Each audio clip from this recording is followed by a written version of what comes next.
Party up, summer, summer. Summer, summer.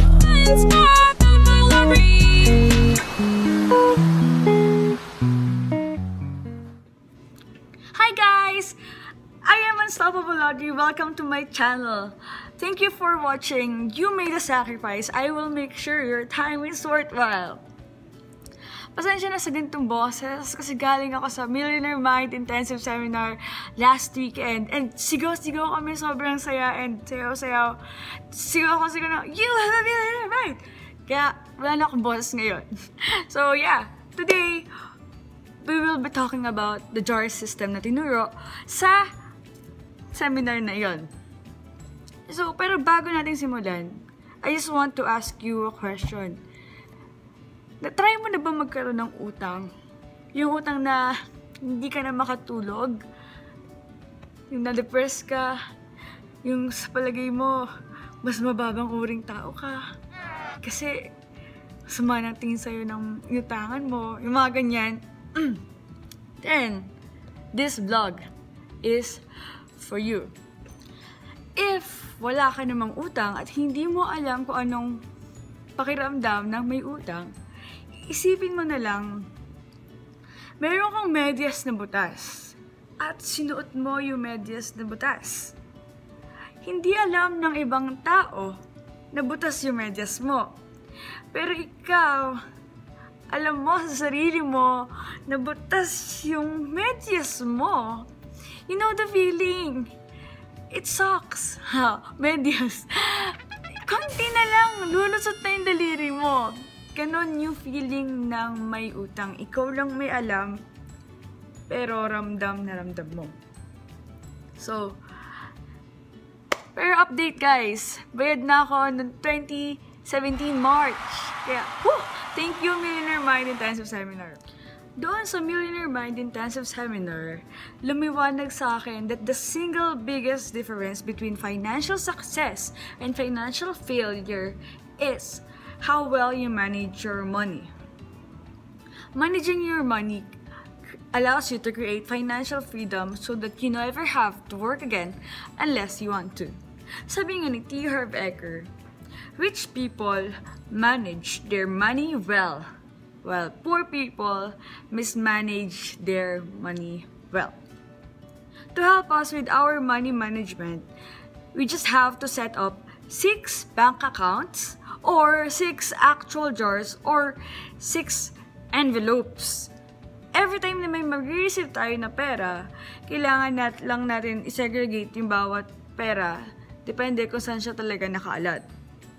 So, we have to remember that to master money, we have to manage our money.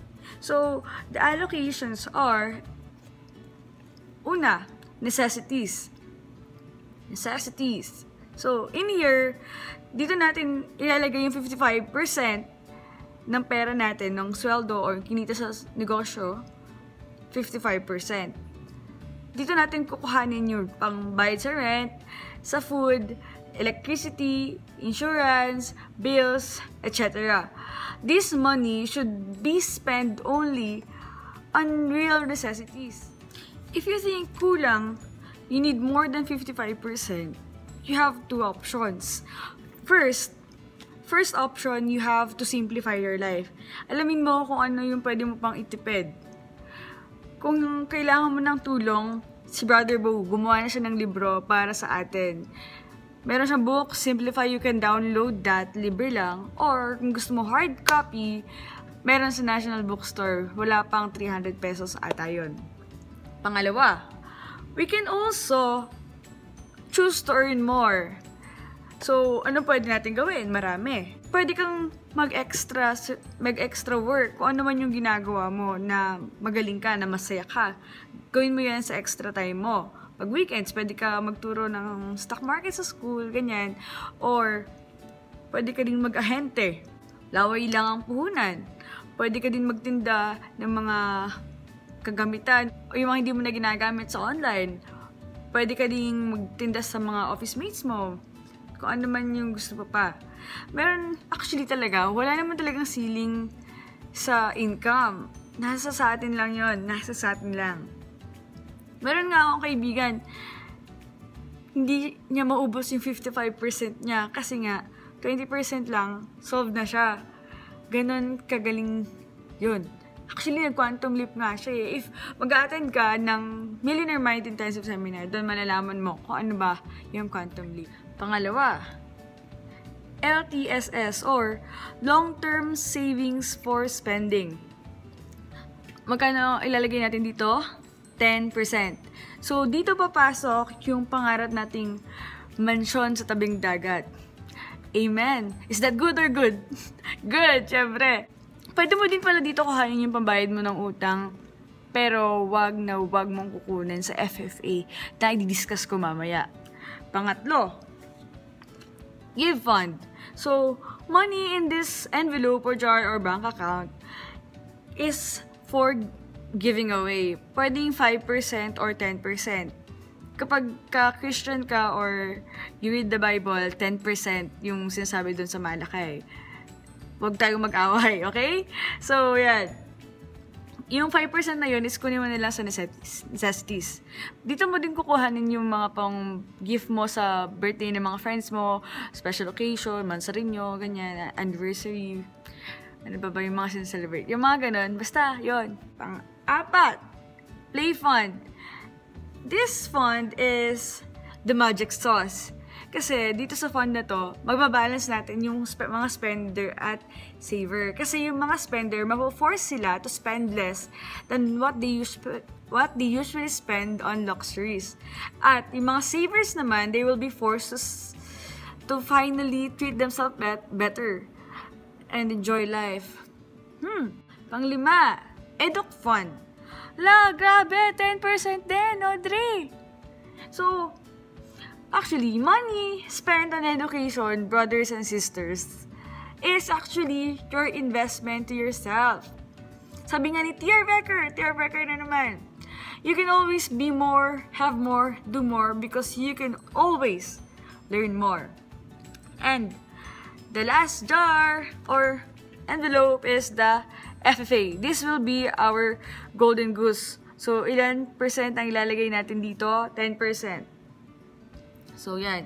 Kailan gagastusin itong FFA? Financial Freedom Account? Never! Never! Kahit kailan, hindi mo gagastusin. Pwede mo lang siya ilagay sa mga kumikita din, tulad ng negosyo, money market, stocks, real estate, or other passive business income. Gastos. Pero actually, hindi talaga gagastusin kasi i-invest yon. In time, pwede mo din gastusin yung mga eggs, but not the principal itself. So, halimbawa, you have 3 million, tapos kumikita yun ng 10%, 300,000 yun. So, if kaya mo na mabuhay sa 300,000, huwag mo nang gastusin yung 3 million mo. Ganon. So again, the single biggest difference between financial success and financial failure is how well you manage your money. Managing your money well allows us to create financial freedom so that we never have to work again unless we want to. So if you find this video useful, feel free to share it to your friends. Hit the thumbs up button and subscribe. I hope to see you soon in person. God bless. Some people, but in that subscribe,